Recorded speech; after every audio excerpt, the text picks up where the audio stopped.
Welcome back to another session on integrating Slack in a real time with the OpenAI API using the MuleSoft. My name is Vivek Raja. I'm a MuleSoft architect and an AI developer advocate. Uh, the agenda is going to be we're going to look at the use case and some of the key technologies and the components involved in this integration.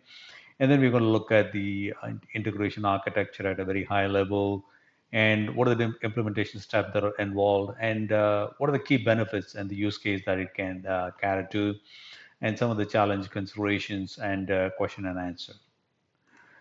Um, the use cases, the objective of this would be to automate the Slack channel responses using the OpenAI natural language capability. So if use a way to ask a query in the channel, the MuleSoft will listen to it, take that query, and then send it to OpenAI API and get the response, and then post it back to the channel. So this is kind of trying to get the common answer questions, and sometimes even we can enhance the OpenAI model to query even the internal documents. So that's something that I'm looking to cover that in the later videos. But I think for today we are going to use the Open API, the chat API to get the queries answered, and then we will uh, we'll do an end to end. So this part is going to be just a presentation. The second part is going to be the hands-on in MuleSoft. So the process flow would be to monitor the specific Slack channel, and there are some configurations that we have to do in the Slack. It captures the questions posted by the user in the channel and sends the user input to the OpenAI API, AI API to do generate the responses. And finally, it takes a response from the OpenAI API and then post it back to the Slack channel. So that's the whole process we're going to look at in detail.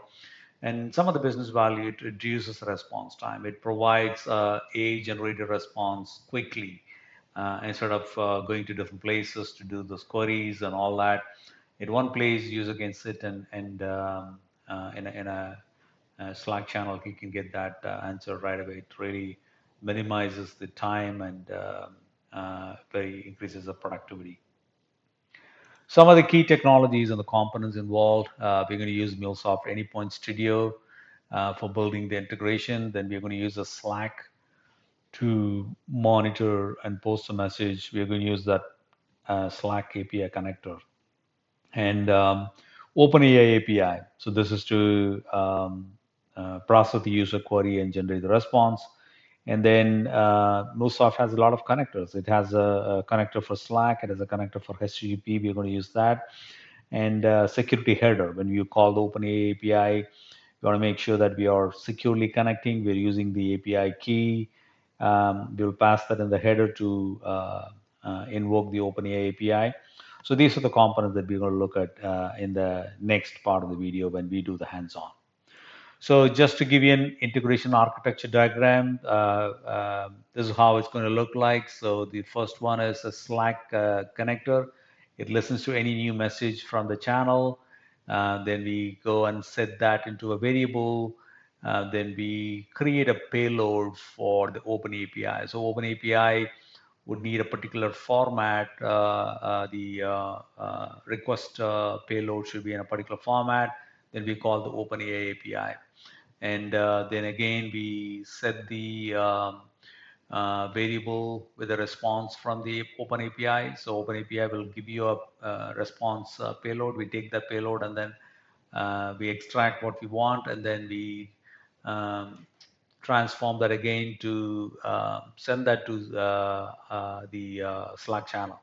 So that's the whole process here. It's a very simple process. It looks like long one, but I think this is a very straightforward. We'll walk you through in detail in the next video. Now, the implementation step would be the step number one is you need to configure the Slack API. So the developer account is free. So all you have to do is you can go to api.slack.com. So before that, first you need to create a workspace. So what you will do is you will go to apps, slack.com. Oh, just a minute. Okay. Not even this. So let's say slack.com. Okay, so here you're going to start with logging in. So once you log in, you will first create um, uh, the um, the workspace. Once you create a workspace, you're going to come here, and then you're going to click this uh, your apps, and then you're going to create a new app. So click this. Since I already have it, I'm not going to create one, but all you have to do is you click this, and then you're going to start from the scratch. So you can give a name, and then you're going to pick the workspace that you created, and then click create. So that's it. Once you create this app, then there is a lot of configuration that you have to do inside the app. So first thing is it needs a client ID and a client secret. That's very important. Do not share with anybody else. And once you have this, so you can go to OAuth and permissions. So here are some of the steps that you have to do. One is you need to pass the redirect URL here. So I'll tell you how to create a key store, because this integration, if you see, it needs a HTTPS.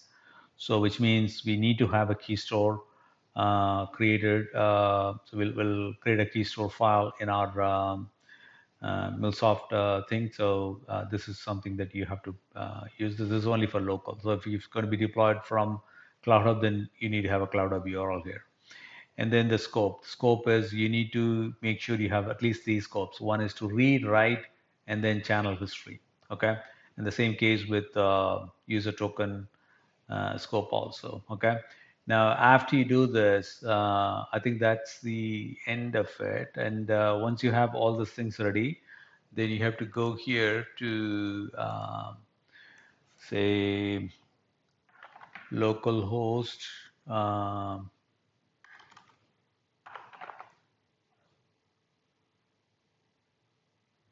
HTTPS. Yeah, so you're going to say 8082, and then you're going to say here authorize. Okay, so when you click authorize, it's going to ask you this, and then you're going to say allow. So this is very important. This is before you even test it, you'll make sure you have all the things taken care of. So that's all from the Slack side. And then from the OpenAI side, you have to go to the OpenAI platform. So let's go here. So this is the platform.api.com. So I do have a separate video for this.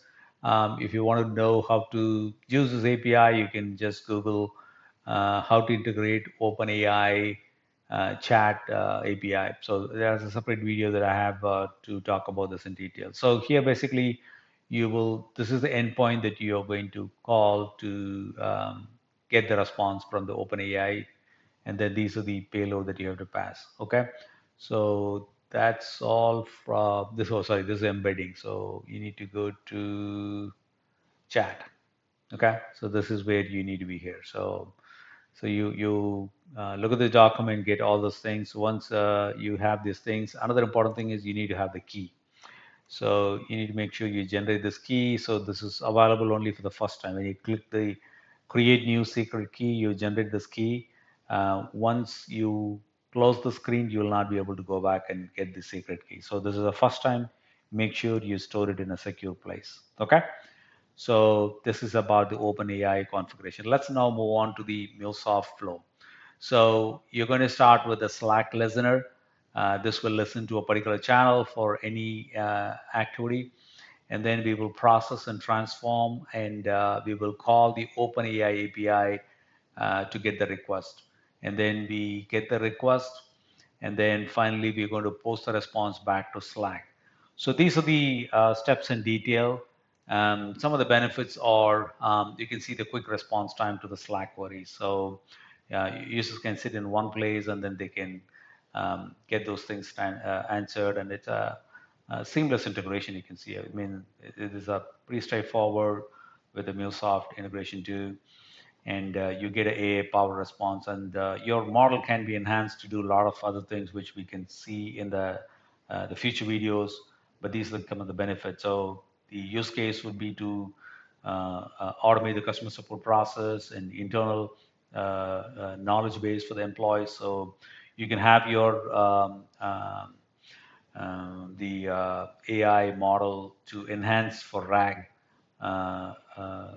where you can use the internal databases to answer any specific queries about anything about the company which may not be available in a public space. So the LLM may not have an access to those kind of data. So you can have this model, and you can have those connected with your Slack to get even the internal knowledge base and automate the Q&A process. This whole thing can be automated in the way that a lot of this question and answers can be automated by this process. Okay. And finally, we're going to look at the demos. So we're going to look at Slack. You putting a message, and then you see how it goes end to end, and then it returns a message back to the Slack. So we're going to see that in the next demo. And thank you so much. Bye.